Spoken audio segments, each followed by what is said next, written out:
Hi hello வணக்கங்க. நம்ம இன்றைக்கி வீடியோவில் என்ன பார்க்க போகிறோன்னா, வாங்க குழந்தைங்களுக்கு ரொம்ப பிடிச்சமான ஒரு ஈவினிங் ஸ்நாக்ஸ் தாங்க நம்ம செய்ய போகிறோம். டக்குன்னு 10 நிமிஷத்தில் செஞ்சிடலாம். வீட்டில் இருக்க பொருட்களை வச்சு இவ்வளோதாங்க அப்பள பஜ்ஜி ரெடி பண்ண போகிறோம்.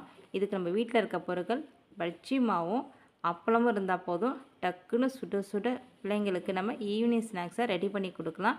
ரொம்ப சுவையாக இருக்கும், டேஸ்ட்டாக இருக்கும். இதே போல் நீங்களும் ட்ரை பண்ணி பாருங்கள்.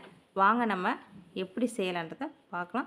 ரொம்ப குயிக்காக டக்குன்னு செஞ்சு கொடுத்துடலாம். பசங்களுக்கு திரும்ப திரும்ப கேட்குவாங்க. வாங்க, நான் இப்போ மாவு எடுத்துருக்கேன். கடையில் வாங்கின மாவு தான் பஜ்ஜி மாவு. இதை நம்ம ஃபஸ்ட்டு ஒரு கிண்ணத்தில் கொட்டி நம்ம தண்ணி கலந்து வச்சுக்கலாம். இப்போ பாருங்கள், நான் மாவை கொட்டி தண்ணியில் கரெக்டானது இந்த பதத்துக்கு கரைச்சி வச்சுக்கணும். ஒரு 10 அப்பளம் நான் எடுத்து வச்சுருக்கேன். 10 அப்பளம் எடுத்து வச்சுருக்கேன். அவ்வளோதாங்க, நம்ம ரெடி பண்ணலாம். ஃபஸ்ட்டு வானலில் நம்ம எண்ணெய் ஊற்றி சூடு பண்ணலாம்.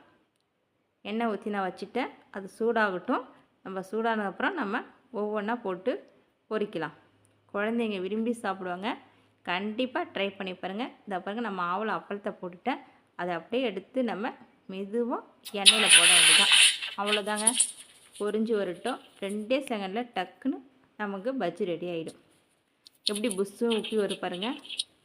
அதை நம்ம அப்படியே லைட்டாக திருப்பி விடுவோம். குழந்தைங்க ஸ்கூல் விட்டு வரும்போது ரொம்ப பசியோடு வருவாங்க. அந்த டைமில் நீங்கள் சுட சுட அந்த பஜ்ஜியை கொடுங்க. கண்டிப்பாக அடுத்த டைம் செஞ்சு கொடுங்கன்னு உங்கள்கிட்ட கேட்டு வாங்கி சாப்பிடுவாங்க. பாருங்க, பஜ்ஜி ரெடி ஆகிடுச்சு. இது நம்ம வீட்டில் இருக்க ஒரு அப்பளத்தை வச்சு அவங்களுக்கு செய்யலாம். காய் இல்லையே என்ன செய்கிறதுன்னு யோசிக்காமல் இருக்கிற பொருளை வச்சு நம்ம இந்தமாரி அப்பள பஜ்ஜி செய்யலாம்.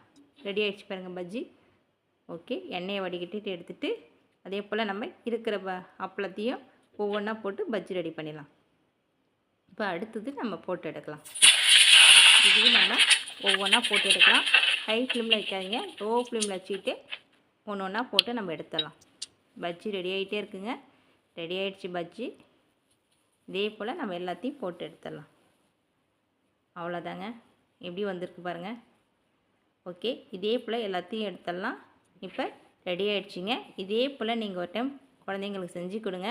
பெரியவங்கலேருந்து குழந்தைங்களும் சாப்பிட்லாம். ரொம்ப விரும்பி சாப்பிடுவாங்க. ரொம்ப டேஸ்ட்டாக இருக்கும். மறக்காமல் எங்கள் சேனலுக்கு சப்ஸ்கிரைப் பண்ணுங்கள். பெல் ஐக்கான் ஆன் பண்ணுங்கள். கமெண்ட் பண்ணுங்கள். பிடிச்சிருக்குன்னா லைக் பண்ணுங்கள். எல்லோரும் வீடியோ பார்க்குறீங்க, சப்ஸ்கிரைப் பண்ணாமல் பார்க்குறீங்க. மறக்காமல் சப்ஸ்கிரைப் பண்ணுங்கள். நெக்ஸ்ட் வீடியோ வரும். ஓகே, பாய்.